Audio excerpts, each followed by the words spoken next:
Taurus, welcome to your week ahead astrology forecast from Astrology Motivation by Born Without Boundaries. In this video, we're going to go over the major planetary aspects and transits for this week, which is June 1st through June 7th, 2023. We're going to start kind of zoomed out with the big stuff that's happening that everybody should be aware of. And then we're going to focus in a little bit on the things all Tauruses should be aware of. And then we're going to get into the decans. And a decan, if you don't know, is a group of 10 degrees, and each zodiac sign has 3 of them because each zodiac sign has a total of 30 degrees. And everything that we do in astrology is based on geometry. And of course, angles are tenets of geometry. And within astrology, we can really tell a lot through aspects. Aspects are a major part of astrology. When an aspect is an angle or the relationship that's created by the angle that two planets are forming to each other. And in astrology, it's got sort of a 10-degree leeway. So within 10 degrees, the aspect is pretty strong and you'll feel an impact. But beyond 10 degrees, not really. And that's why we break each zodiac sign up into 3 groups of 10, because really, whether you realize it or not, even though you're all Tauruses, your natal suns are interacting very differently with the planets because of the angles they're forming to the other planets. So we're going to go over by decan what is actually and how it's actually impacting you and your natal sun. We start with the natal sun because the sun basically colors all of your life. It kind of is the the broad strokes of your life. So it could impact many different aspects of your life, but you'll definitely feel it. Excuse me, guys. So you don't have to know exactly which degree your natal sun is located on to enjoy this video. No way. All you need to know is when your birthday is, which I'm sure you do, because I will be estimating the relevant birth date spans with regards to the angles. But the best is to just go grab your natal chart. It's free. You can do it off of many websites. You need your birth date, your birth time, and your birth location. For those of you who already have that information, great. For those of you who don't, it's okay. You don't need it. Let's dive into the big stuff. The big stuff for this week is there's a full moon in Sagittarius. Yeah. Now, it's not, there's been tremendous full moons because they've been interacting with so many other planets, and they've also been eclipses, but this kind of a gentle, tender full moon. All full moons are about release, but this full moon is in Sagittarius, which means it's about releasing those things that are holding us back from the adventures we want to have. You know, moons in Sagittarius, emotionally, they're not happy unless they're always on an adventure and they're exploring. So it's time for us to release those fears and release those obligations and get them out of the way, like let them go, so that we can actually get back to fulfilling ourselves and exploring. A really special part of this full moon is that there is a trine to Chiron that's happening. So it's talking about healing and being able to expand and grow beyond tragedies and fears that we've experienced in our lives. So this is a very healing energy as well as happy energy. It's almost like the happy ending to a long and winding road, and we find that there's more of a road ahead of us, but it's an adventure. It's not a trial. It's not an obligation. It's what we want to explore. So I love that energy for this full moon. We also have Venus transiting. I'm reading my notes, guys. You know I always have them. We also have Venus transiting into Leo on June 5th. Venus in Leo is, she's okay. But the big thing is another aspect that's happening is while she transits into Leo, she is also going to be in opposition to Pluto and square to Jupiter. She's where Mars was last week. So because Venus is a diva already, and you really need to know where Venus is because she is your ruling dignitary. We're gonna dig down into that. There's a lot happening with her, and so I think that everything is getting a little bit more extreme and a little bit more dramatic and a little bit more final than it has to. And so I beg you to please take the next week and a half to sort of try to just calm things down as much as possible and don't make any rash decisions, because Venus is under a lot of stress. Venus in Leo already is very diva-esque. She's very dramatic. She wants attention. She needs attention to feel loved. She gives attention to show love. She's also very loyal and very beautiful. She likes to show her beauty. There's a level of confidence, but also need for affection and attention. So the fact that she's also square to Jupiter and in opposition to Pluto, this is extreme. It could also be breakthroughs that get you attention, but it will be a little bit of discomfort because you may not be ready for it. So, you know, 6 of one, half dozen of the other. These are difficult aspects that could bring about great things, but they won't be in the most comfortable ways. Just an FYI. We also have Jupiter that's still square to Pluto. FYI, that'll go right through June 15th, which means everything's still more extreme. Everything's kind of relentless. It feels like, it could feel at this point like we're running ragged. So ultimately, just be aware of that. That energy is still in the air. The full moon, by the way, is happening June 3rd or 4th, depending where on the globe you are. Eastern United States, New York time, it's like 11:40 at night. So all United States is going to experience that full moon. We're going to be able to see it. It's going to be dark out. We'll be able to enjoy it. But that'll be on the 3rd for us. But over in Europe, over in the Middle East, over in India, over in China, Japan, over in Australia, it's going to be the 4th already for you guys. And depending on where you are, yeah, you're probably not going to, it's going to be daylight. You'll be able to see it, but depending on how the sun's shining, you may not be able to see it. So maybe I'll take some pictures and share it with you guys, because I always ask you guys to do it. Nobody ever sends me the photos, which is weird because I love to see them. Let's double down, okay, Taurus? Let's get into what you all should understand this week. Venus. Venus is your ruling dignitary, and you should always know where she's at. And she moves pretty quickly. I think she moves about, I don't know, almost like 6 degrees a week. So she moves pretty quickly. Takes her about, maybe she moves 7 degrees, but it takes her about 4 weeks, maybe 4.5 weeks. Maybe I'm wrong. I'm really bad at math. In every single zodiac sign when she's not in retrograde. So it's going to color your life throughout the year by the energy that she's in.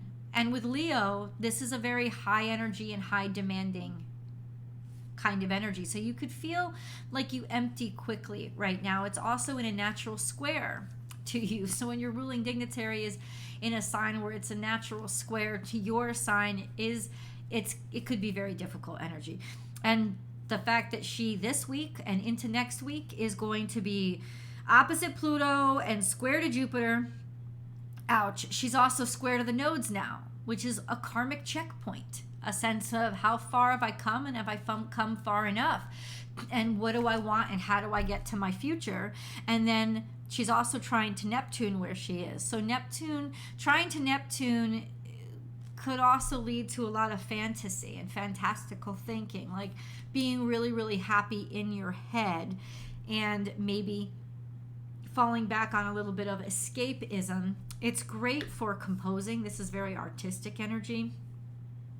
So that could be a blessing this week. But ultimately, I think of it as kind of very difficult energy. But with that trying to Neptune, it could be that Venus could come up with some pretty clever and creative solutions to these hot spots that she finds herself in. And in fact, trying to Neptune is not like Uranus. Neptune surprises you. You know, it digs up mysteries that you didn't even know existed. You know, you can find parts of yourself with Neptune. Oh, God, that scared me. Did you hear that? Somebody slammed the door.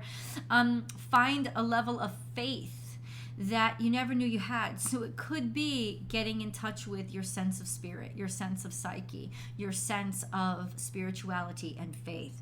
So let's get into the decans, shall we? If you are decan 1, your natal sun is between 0 and... First, let's review. In Taurus. In the zodiac sign of Taurus, we have the North Node at 3 degrees. We have Jupiter starting perfect conjunction with the North Node this week at 3 degrees, but it'll move to 4 degrees by the end of the week. And then we have Uranus. And Uranus is at 20 degrees.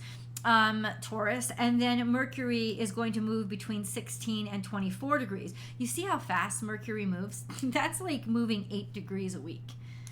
I mean, it's like Mercury moves wicked fast.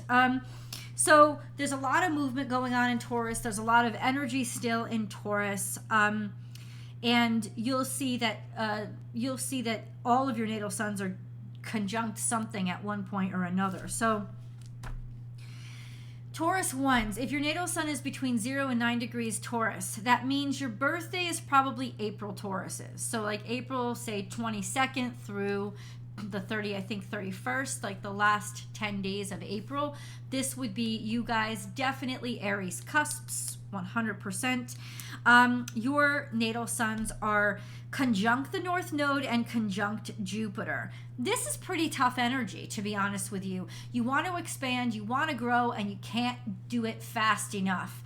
That Jupiter energy kind of just wants to make that sun explode. So it's been with you guys for a while, and it'll be with you guys for a couple more weeks, to be honest with you. So get used to it. It's just, I'm ready to grow. I have the energy, I have the optimism, but it could be that you get ahead of yourself as well. Just an FYI. Also, it's associated with big-headedness, like thinking too much of yourself, or thinking like I can do it when I don't have as much experience as I think I deserve. You know, like as I should. That kind of energy. So be aware of it, because you can still use this energy very positively as long as you don't lose yourself in it. Because you are conjunct the North Node, it means you are in opposition. Natal suns are in opposition to the South Node. What does that mean? Time to check in and let go.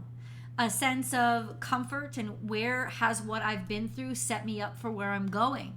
It's definitely a time in your life where you're taking a step forward and you're making choices that are sort of opening the next chapter in your life. We have a long-term square to Pluto, which is tough, which means transitions are going to be rocky and bumpy, and there's an intensity and a ruthlessness to who you are that may really intimidate and cause clashes with people. But as long as you're relentless and not ruthless, you can make the energy work for you. There's also a long-term sextile to Saturn, which means a lot of career growth over the next year. Let's talk about what's happening this week. This whole week, your natal suns are square to Mars. Please don't push yourself this week in anything physical. Your energy can feel down. You could be more quick to anger, more reactionary, and definitely more prone to injury. This is an FYI.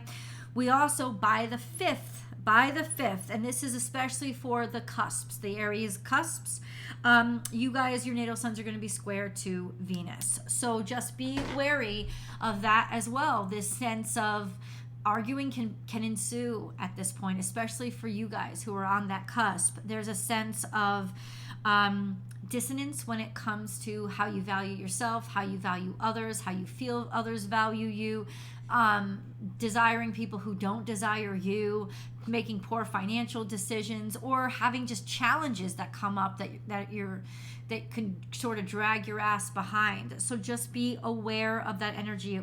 It will last into next week, because Venus is going to take that time to pass out of the first decan, but just an FYI. Not a great time to make any aesthetic changes to yourself, and not really a good luck period for dating. I would not want to get into a long-term relationship with anybody I met when my natal sun was square to Venus. Just say, I don't think that there would be much real long-term connection in that. Just an FYI. So Taurus 2s, okay, if you're in a long-term relationship, there could be some dissonance and a little bit more arguing, but you will definitely get through it. Absolutely. In fact, the challenges that come up now could really strengthen the two of you.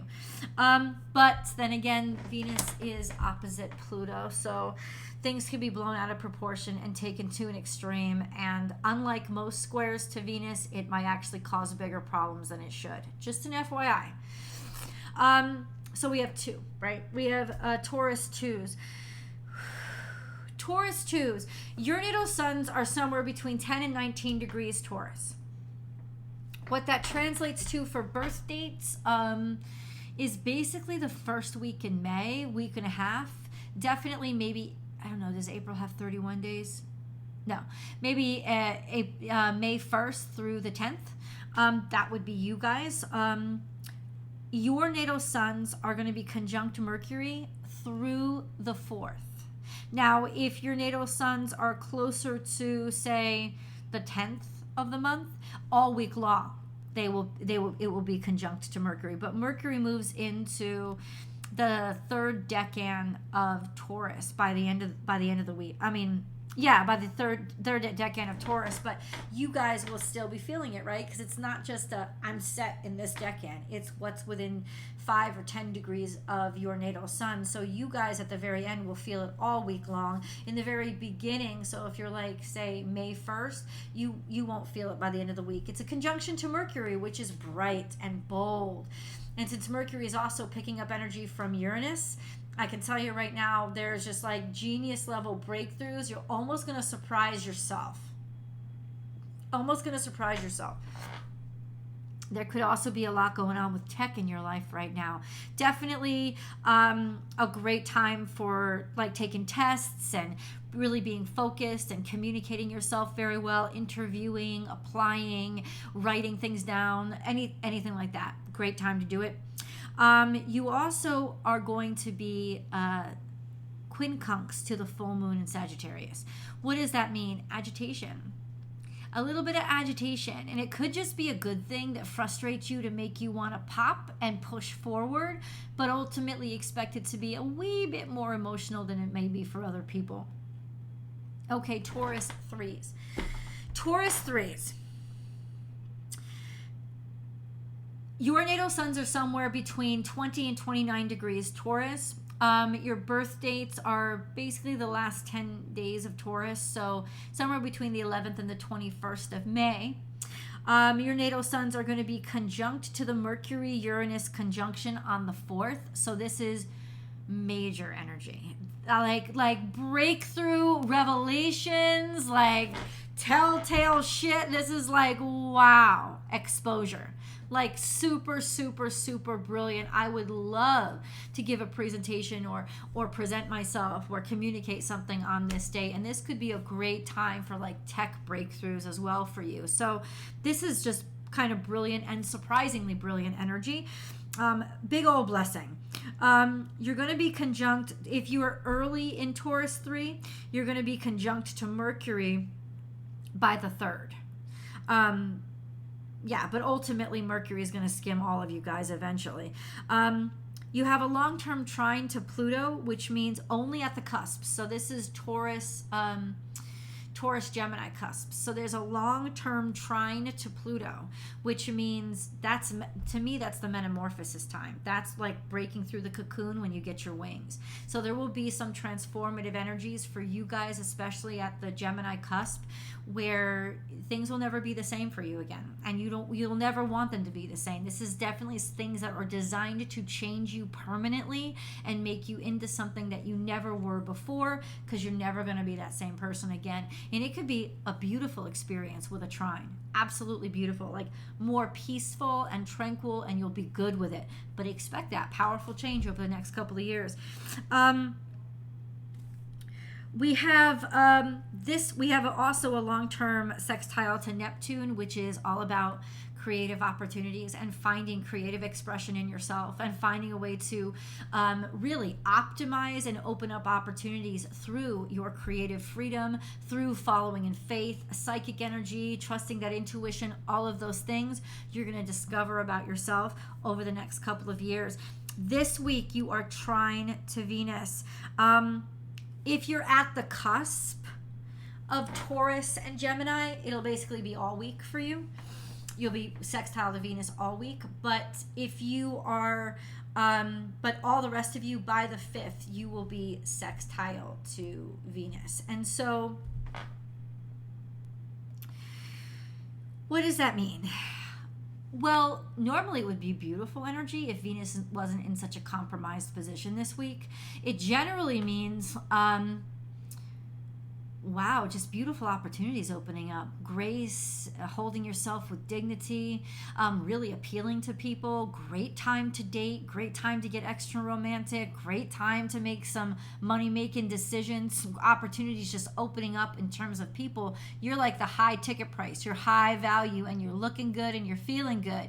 Now, that could also mean great things for you even more because Venus is square to Jupiter and opposite Pluto. So this could mean game-changing stuff happening to you over the next week because of the sextile to Venus. So enjoy that shit. Please leave your comments below. You know I love to know.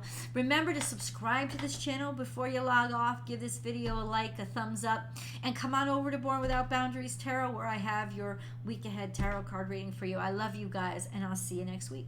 Bye, Taurus.